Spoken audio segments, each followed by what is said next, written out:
From Fox 39, WQRF-TV Rockford, and your home team, Eyewitness News at 9 starts now. Election Day is just a few days away. We hear from both candidates in the 17th Congressional District race. Veterans Day is also coming up. The Ethnic Heritage Museum is honoring veterans from the Rockford region. And Nicholas Conservatory is transformed for Dia de los Muertos. How the community helped make it happen. Good evening, I'm Taylor Castro. Thanks for joining us tonight. A Rockford woman is killed in a single vehicle crash this morning. An investigation found that the 50-year-old was driving on South Alpine Road at Larson Avenue when she lost control of her vehicle. The woman was ejected from her car and hit a tree. She was taken to the hospital where she died. An early morning shooting has left a woman fighting for her life. It happened in the 2100 block of Charles Street in Rockford. The Rockford Police Department tweeted about the incident at 3:20 a.m. Saturday morning. They described the 32-year-old's condition as serious. The shooting is under investigation. Today is a somber day for the Rockford Police Department and the community. Today marks 5 years since Officer Jaimie Cox was killed in the line of duty. On November 5th, 2017, Cox pulled over Eddie Patterson for a revoked license. During the stop, there was a struggle. Cox was hanging onto Patterson's truck when he crashed into a tree, killing the officer. Patterson would later die as well. Friends and family continue to honor Officer Jaimie Cox by starting a foundation in his name and doing fundraisers throughout the years.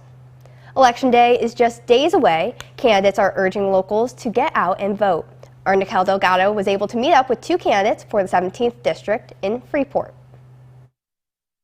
The daughter of Christian missionary parents and U.S. military captain in the Army JAG Corps and a former weatherman and Rockford local go head-to-head for the Illinois 17th Congressional District seat. Saturday, they both were in Freeport, urging locals to come out and vote.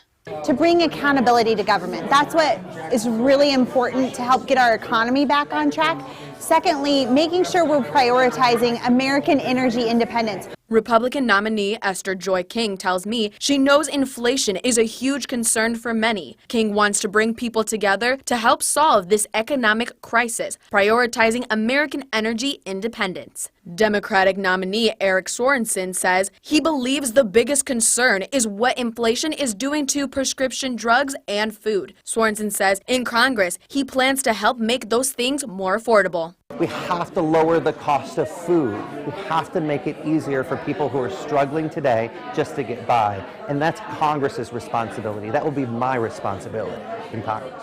King knows there's a lot of manufacturing and agriculture in this area. She plans to build off of that with providing more access to our youth. Bring in economic diversity to help make sure that we're building a stronger opportunity for young people, whatever careers they want to pursue, that there's access. While Sorensen says he is fighting to keep the jobs we have now and wants to bring in more jobs for the future generation. Jobs here are here to stay. It means that making sure that in Belvedere, the Stellantis plant is going to be here. The Rivian plant down in Bloomington Normal, as they're building electric vehicles today, that the supply chain isn't going to interrupt that. We need to make sure we're building the batteries here today. As we're building the new transmission lines for electricity, we need to make sure that those are union, good-paid jobs here in Northern Illinois. And those are the things that I'm going to fight for. Both candidates tell me they want to find solutions to the problems the people have and encourage everyone to go and vote. Reporting in Freeport for your home team, I'm Nicole Delgado. Veterans Day is next Friday. This weekend, the Ethnic Heritage Museum honors local veterans. The Hispanic Gallery hosted a special program for Purple Heart recipient Arielo de la Rosa and Ted Quiones. Veterans from South Rockford, and then Esteban Martinez, Rockford's first Hispanic patrol officer and detective, along with other local service members, were also honored. I think it's just really important to know the history of any type of service that veterans do, because they're the ones that are pretty much fighting for our freedom and leading us, and they're great leaders. Most of the soldiers and their experiences teach us things that we really need to know. The two-day event continues tomorrow. Members of the community were able to celebrate Dia de los Muertos tonight. The Nicholas Conservatory hosted a night of music, art, dancing, and stories. The conservatory was decorated for the occasion. Organizers say the community support for the event makes it what it is. We have the students at Jefferson High School that come out and make our ofrenda, help us decorate. They're doing face painting tonight. This year we have students from Barber School here doing some alebrijes that they created to display here in the conservatory. And so that's what's been really special about it, is it's not just us putting this on, it's us opening the doors and letting people come and do things as part of this. This is the 5th year the conservatory has put on this event. Singer, rapper, and former child star Aaron Carter has died. The family confirmed the 34-year-old's death. Police say he was found in his California home. The younger brother of the Backstreet Boys, Nick Carter, Aaron was best known for his 2000 triple platinum album, Aaron's Party, Come Get It. He also dabbled in acting, appearing on Lizzie McGuire and Dancing with the Stars. Thousands of people gathered in Seoul to honor the victims killed in last week's Halloween stampede.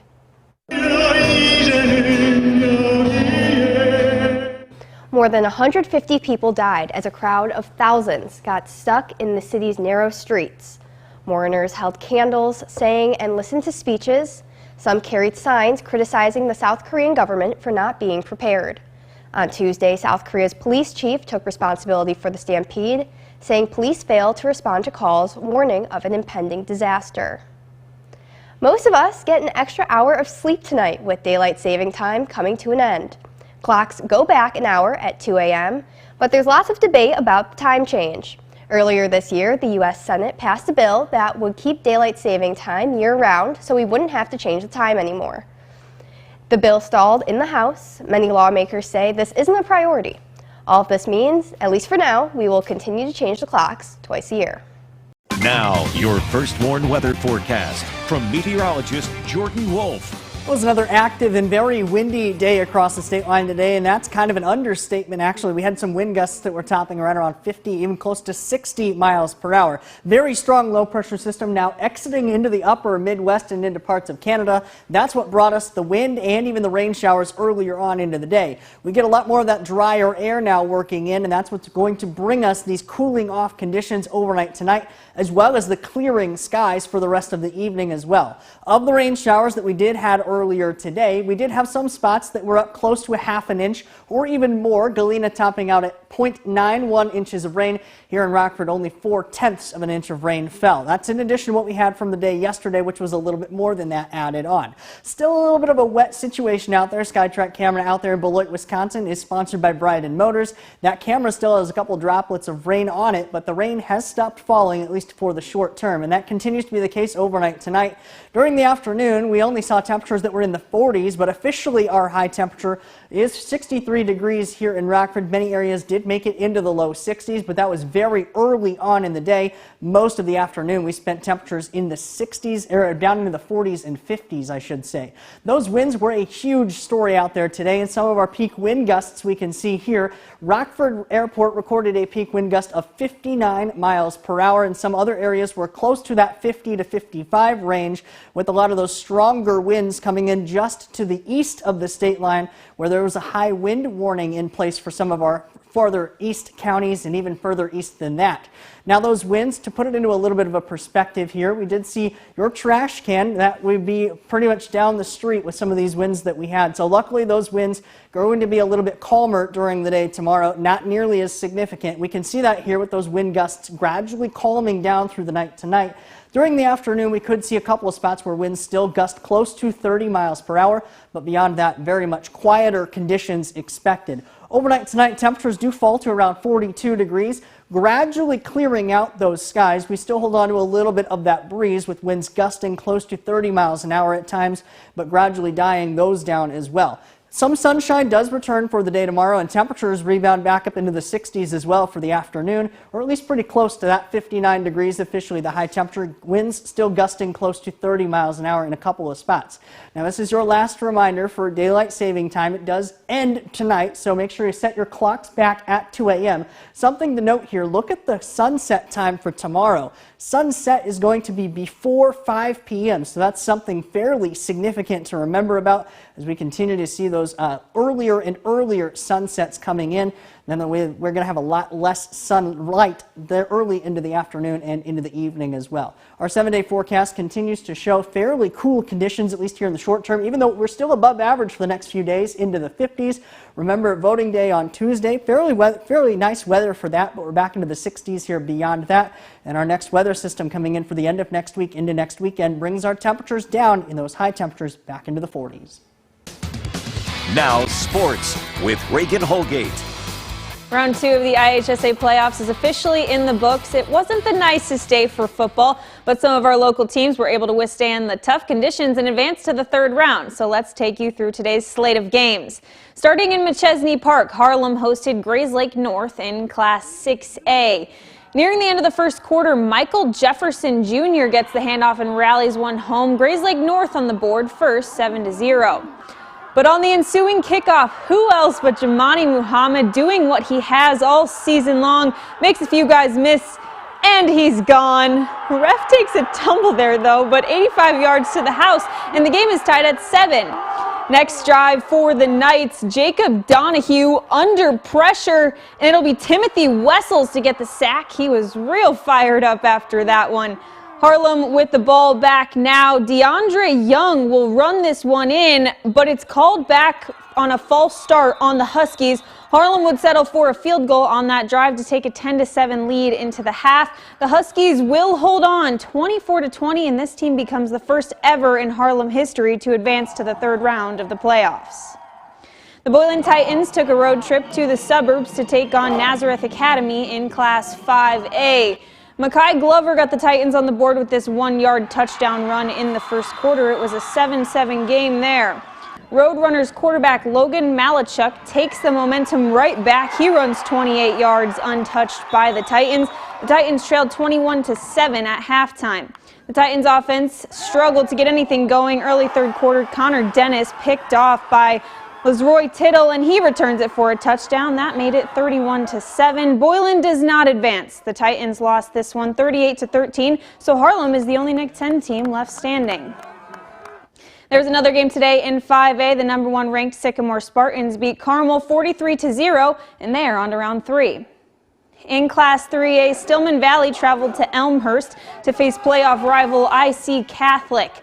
Early second quarter, Jory Spain doing what he's done all season, scoring touchdowns when the Cardinals get near the goal line. Cardinals trailed 8-6 after that one. Later in the second quarter, Cardinals fumble the snap. The ball bounces into the end zone and Alex Hinkle falls on it. It's a Stillman Valley touchdown. The Cardinals led 14-8. From there, IC Catholic scored 34 unanswered points. Denzel Gibson cruises into the end zone before halftime. Later, quarterback Dennis Mandala dumps a short pass to Gibson. His speed and power were too much for the Cardinals defenders. It's another touchdown. IC Catholic takes this one 42-14. In more Class 3A action, DuPec took on Reed Custer. They fall out, though, dropping that one 24-6. And Genoa Kingston traveled to Princeton today. They would also lose that one 26-2, the score from there. We had a local matchup here in Rockford between Fulton and Lutheran. Scoreless first quarter, but with 3 minutes left in the half, Braden Dykstra loads up and launches it downfield to Ethan Price. Steamers finally in scoring position. Fulton strikes first with a 1-yard run from Joel Ford, 6-0 Steamers. To the second half now, and Balin Damhoff will open things up with a pick. That leads to another Steamers score. Lucas Schroeder punches it in, and Fulton takes a 2-score lead. Schroeder will add another score shortly after, putting this one out of reach for Lutheran. Fulton steams ahead to round 3 with a shutout win, 28-0. Lena Winslow hosted Oneida Rova in Class 1A. First play from scrimmage, Gunnar Lobdell gets a handoff, and he's got nothing but muddy grass in front of him. Nobody was going to catch him. Couldn't ask for a better start for the Panthers. It wasn't just the offense starting fast. Henry Engel broke through there for the sack. Next drive for Lee Wynn would be capped off by a Gage Dunker touchdown run. And Gunnar Lobdell would continue to pour it on with another touchdown run. This was all in the first quarter. Lena Winslow dominates once again, 76-7 the final score. They will play at Fulton next. Dakota was home hosting Marquette. Crusaders at the 2-yard line on second down. Alex Graham takes the QB keeper in for the first score of the game.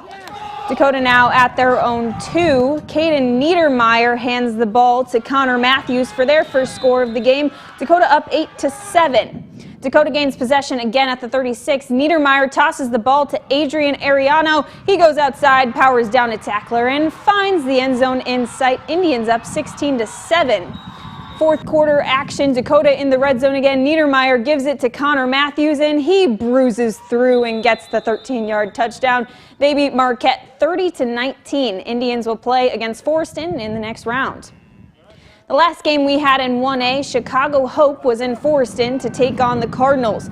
Jonathan Kobler would start off by scoring with a touchdown on the opening drive for Forreston. He'd keep it up a few drives later with another touchdown run. They led 14-0 at that point. The wind didn't slow the Eagles' passing game in the first half. Aaron Green going to make a spectacular grab on Eddie Jenkins Jr.'s throw there. Jenkins Jr. would toss it again, this time for a Chicago Hope touchdown to Jamari West. But it was Forreston's day today. McKeon Crace would run away from defenders for a big touchdown run all the way to the corner. And the Cardinals would run away with the game after that. Forreston rolls on to round 3, 44-16 the final. The NUIC now has 4 teams in the quarterfinals for the first time ever. In 8-man football today, Amboy skates out of this one with Milford 30-28. They move into the semis for the second straight year. Milledgeville drops out of the race, losing to Biggsville West Central 38-14. And Polo punches their ticket to the semifinals for the 3rd consecutive year, winning 30-32. And congratulations to the Winnebago girls cross country team on their 4th place finish at state. That's all for sports. We'll be right back. It was nice and warm last week, and now all of a sudden, big cool-off. A big cool-off, and actually doesn't last very long. Those winds that we had yesterday, inevident because of that very strong low-pressure system that brought us all those rain showers that we had. And those rain showers now coming to an end here on the Firstborn Interactive Radar from Rockford Auto Glass and more. We're a little bit cooler to start off the early part of next week, but we're back into the 60s by the middle of the week. Though the temperatures drop back into the 40s by the end of next week and next weekend. Thanks, Jordan. Thank you for joining us. Have a great night.